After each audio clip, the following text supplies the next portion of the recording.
Whoo! All right, guys. Well, the Corvette posted their time for the Nürburgring, and I'm sure by now, seeing how I don't have a watch, but it is late at night, I decided to get on here and make a video giving my impression on how I think the Corvette did. As you guys know by now, it ran a 649 with a ZR1X and a 650 with the ZR1. You know, that's from the time I predicted, which was 648. Remember, my prediction was 648. It's a pretty good time because it ran 1 second slower. So if you're wondering if I am impressed or not impressed with the time Chevy ran, guys, I'm actually extremely impressed, and I'm more impressed with Chevy's time. And in this video, I'm going to tell you exactly why I'm even more impressed than I thought I would be. Stick around and find out why. Thank you.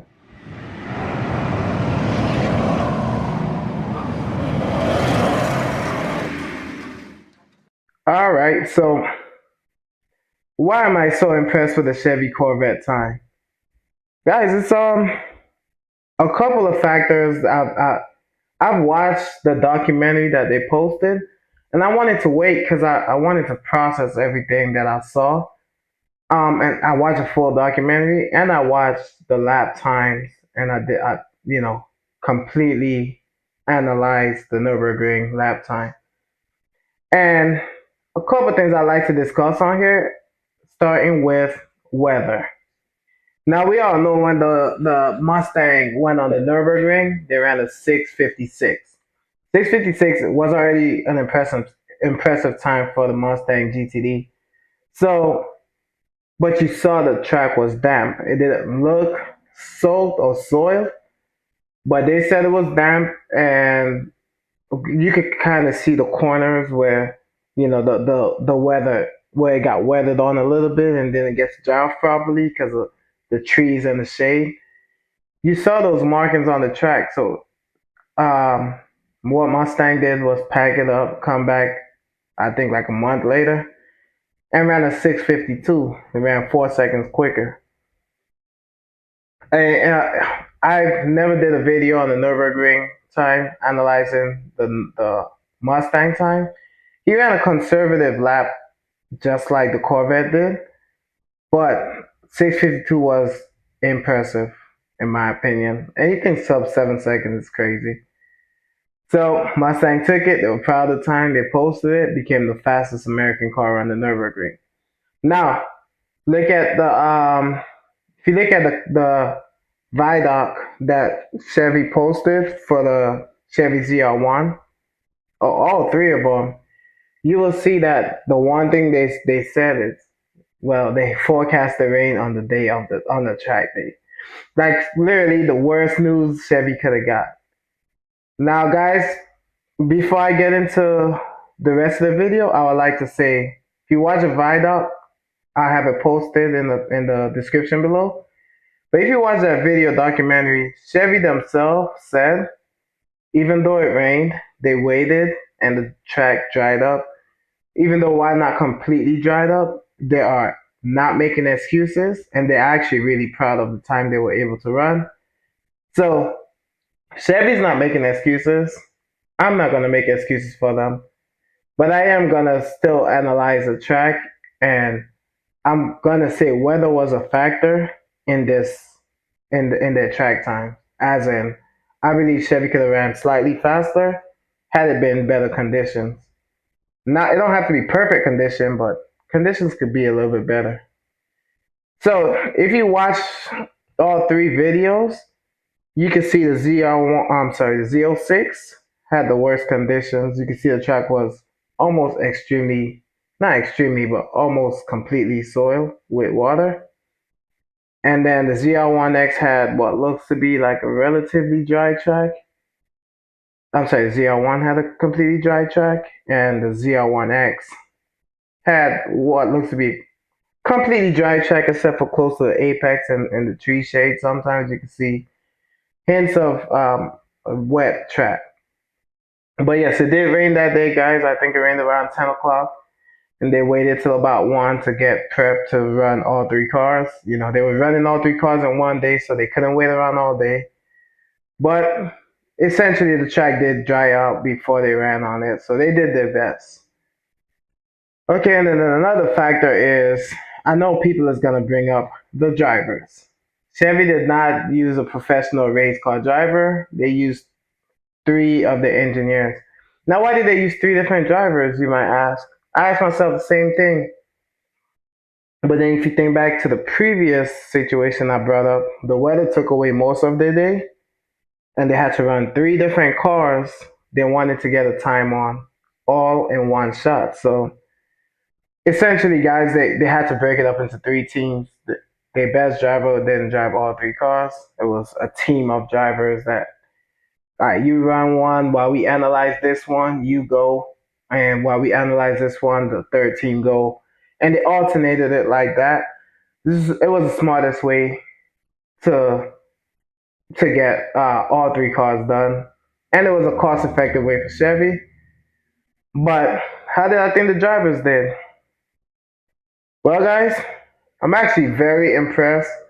I know they're not professional drivers, and I keep seeing in the comments, even on Chevy's own site, where everybody say, "I can't wait to see how this car do in a professional driver's hands." Guys, these drivers ain't no slouch.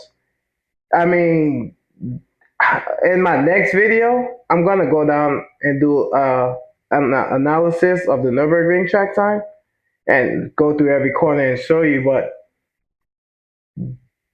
I mean, all the engine, especially the design engineer, he he's definitely the fastest one. But I think all the drivers are extremely good drivers. You can see in all the lap times, they're pushing the cars to the limit.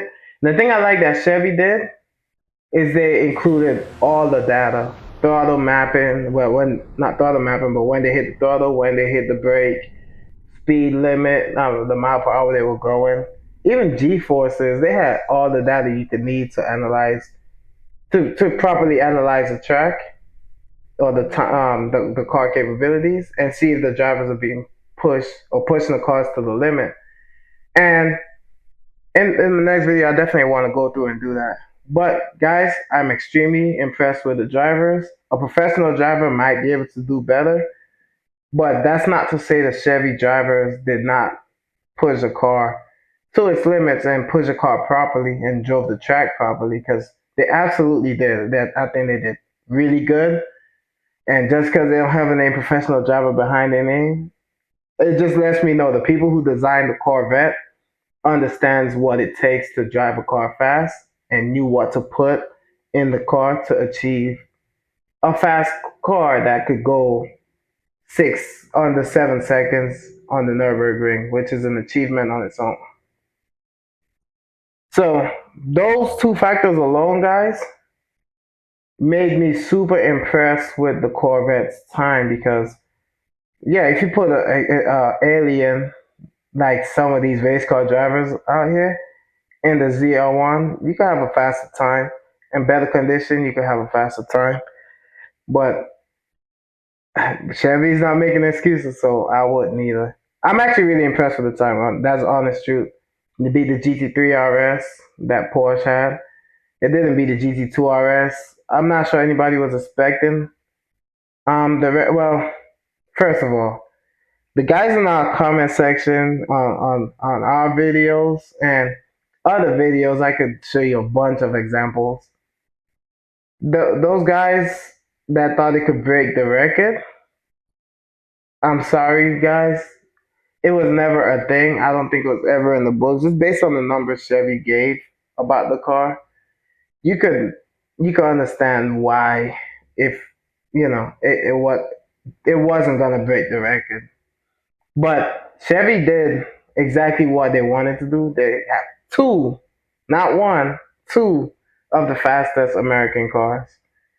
And so those two cars fall fifth on the Nürburgring record list and seventh. And that's very impressive. That is very impressive. It's kind of exactly what I thought it would be. But even with that, I am very, very impressed with Chevy's time. So what do I think Chevy will do next? Guys, let me know what you think. I hear people talking about the Zora, and I hear people talking about, there's a concept cars and stuff. I think, I think Chevy's gonna sit back and enjoy being the fastest American car for as long as it take. I don't think you're gonna see a car this generation. I think the next Corvette we see is gonna be the C9 Corvette. That's just me. Um, I see speculations suggesting that the Zora is still in the book, but I'm just not buying it. If it comes, it comes. If it don't, I'm impressed with the C8 Corvette generation. Me being the biggest pessimistic person when it comes to the C8, because I really miss the front engine rear wheel drive setup, and I was one of the guys that's like, them going mid engine, nah, I'm not really a fan of. But Chevy's showing improving, and yeah, guys, super impressed. So let's start a discussion in the comment section below. Are you really impressed with the time? Were you one of those that said it was gonna break the record and it's super disappointed? Or are you one of those that say it wouldn't beat the GTD? The GTD is gonna be the fastest American car, and so yeah, your feelings are hurt by them beating the GTD. Let me know where you stand on this whole thing. You know where I stand. Leave a comment section below. Leave a comment in the comment section below, guys.